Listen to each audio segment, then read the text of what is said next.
What's going on, guys? It's Mad Matt here, and we're going to be bringing you a deck profile of kind of like a random troll deck that I just threw together that actually works pretty well. There's a lot of problems and issues with it, obviously, but at the end of the day, it's still a troll deck and it still does what it needs to do. So we're gonna go and do a deck profile of this and show you what's got in it. So for our just normal monster, it's kind of good, kind of bad. It's indifferent. It's Cyber Dragon.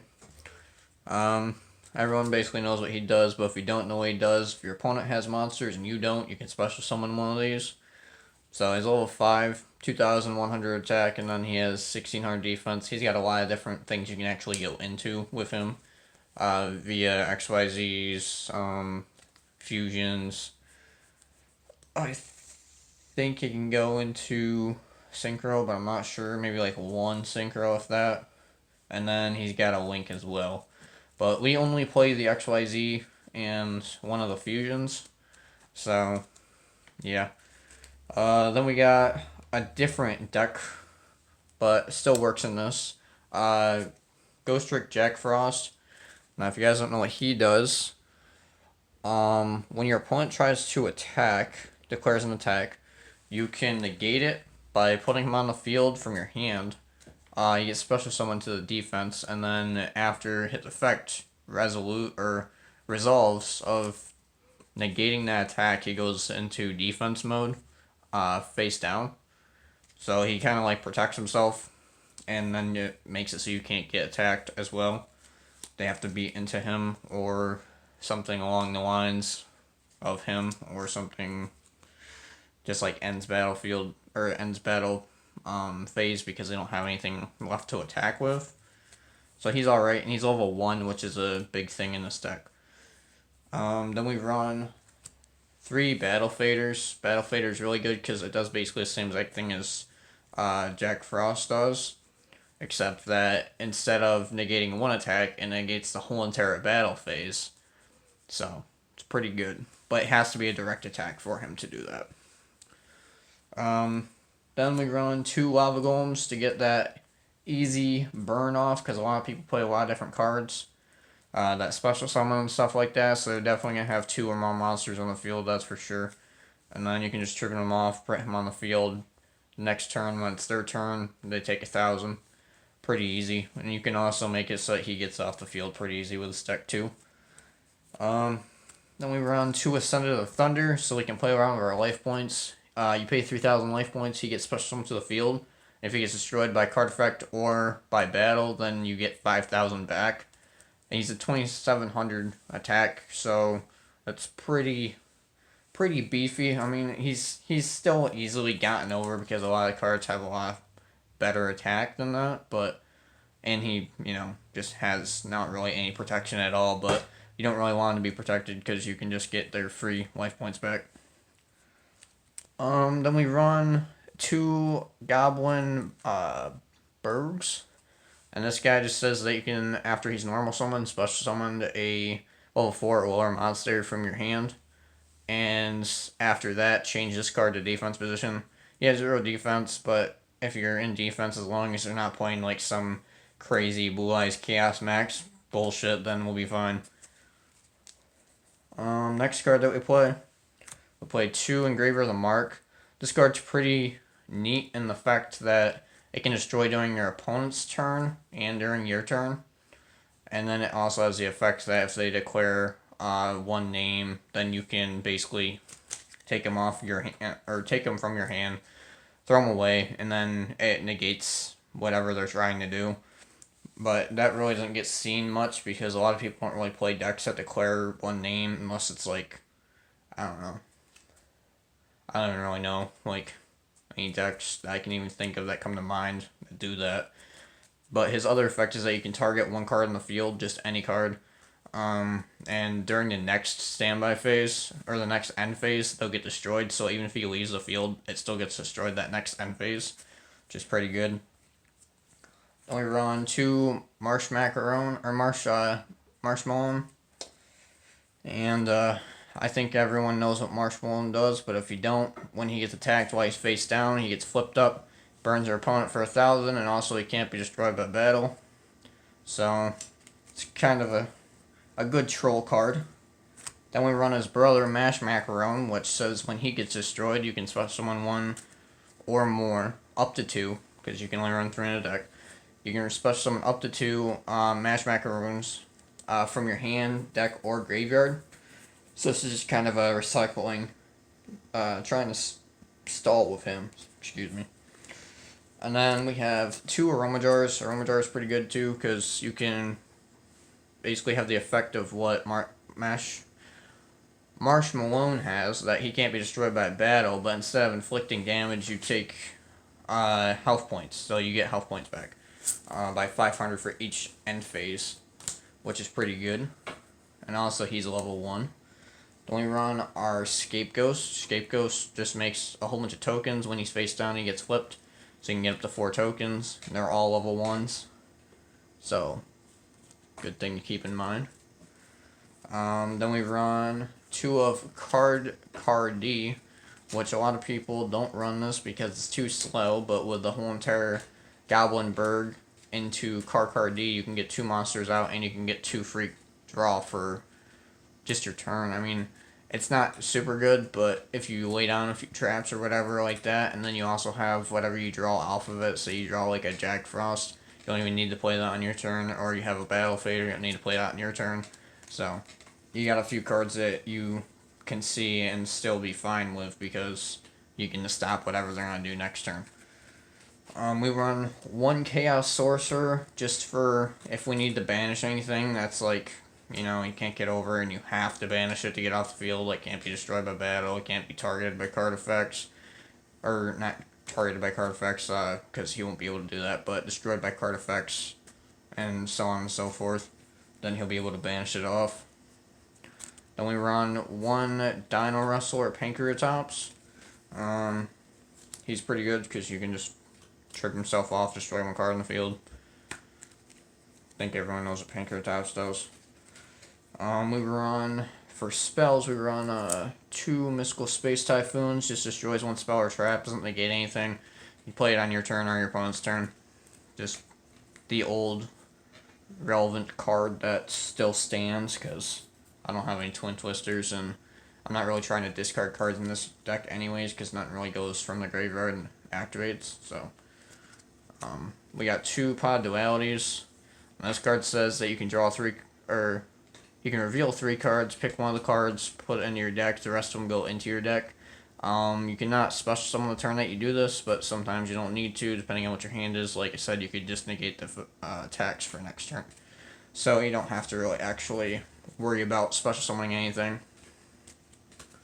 1 Pod Desires just get some more draw, because this deck suffers with not being able to draw. Suffers with it. So we play that, we basically mill 10 off of our deck just to banish them and then draw 2 cards. And we'll play with whatever we have left, which there's a lot of cards still in the deck, so we run 1 Extra Nut, and a lot of people are going to be special summoning out the ass from their extra decks, because now it's Master Rule 5, so you can use Synchros, XYZs, Fusions as much as you want, and no penalty, you don't have to have a link anymore, so they're going to be doing all that type of stuff, so we're going to be drawing 1 card off of that each time that they do it. We run 1 Dark Hole, just to get some things off the field. I mean, most decks, they'll be able to just not get destroyed by Dark Hole, but some of them will be able to get destroyed by Dark Hole, so it's the one of. 1 Card Destruction. Mainly it's for my opponent to lose whatever they have, but sometimes it's good to have if I don't have a sufficient hand, even though most of the time you get a sufficient hand. There's not a lot of big monsters that you can't really play with, so. But if you don't, then you can use that, go and get some cards that you need. 1 Scapegoat. Scapegoat's just, create 4 tokens, just the same exact thing that Scapegoat does. We have 2 Wabukus. These are the traps now. It just negates at a battle phase for the turn. None of your monsters can be destroyed. You don't take any battle damage. So, woohoo. And then we have 3 Mirror Forces. Because like I said, a lot of decks are going to be going and spamming again. So, yep. That was the main deck. Now, here is why we run so many level 1s. And want so many level 1s. Because we are going to be playing some stuff from the extra deck as well. Half of these cards we won't go into because we either won't find them or we just will be able to stall for long enough and poke for long enough that we don't need to make ungodly amounts from extra deck. But for our links, we only have one. It's Linkuriboh, level 1, so also negates attacks. We run 3 Nightingale.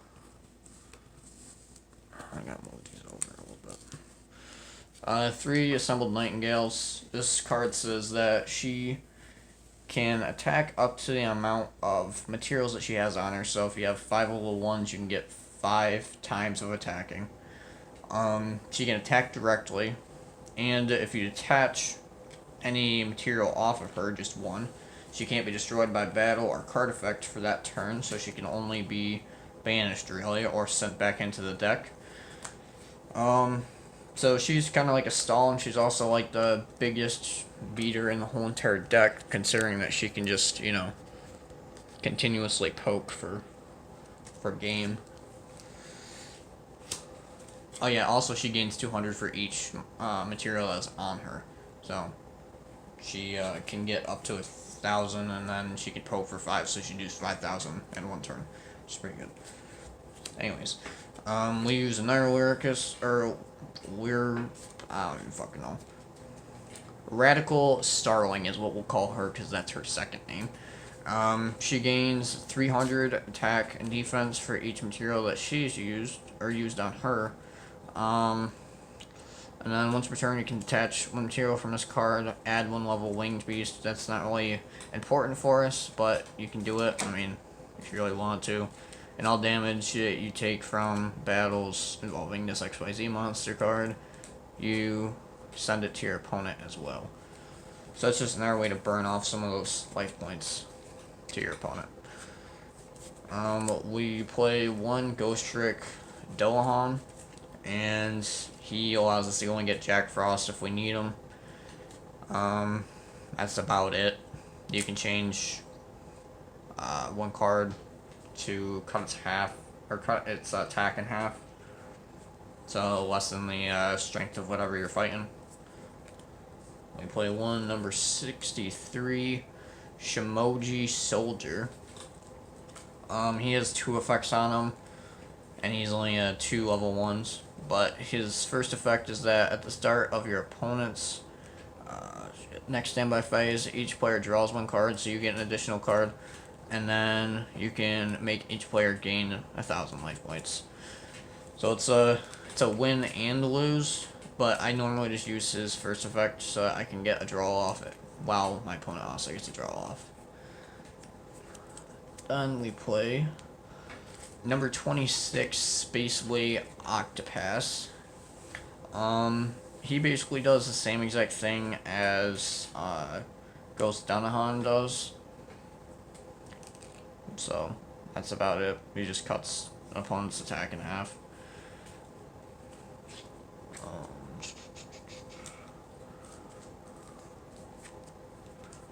Hold up. I think also he does the same thing as the other one too.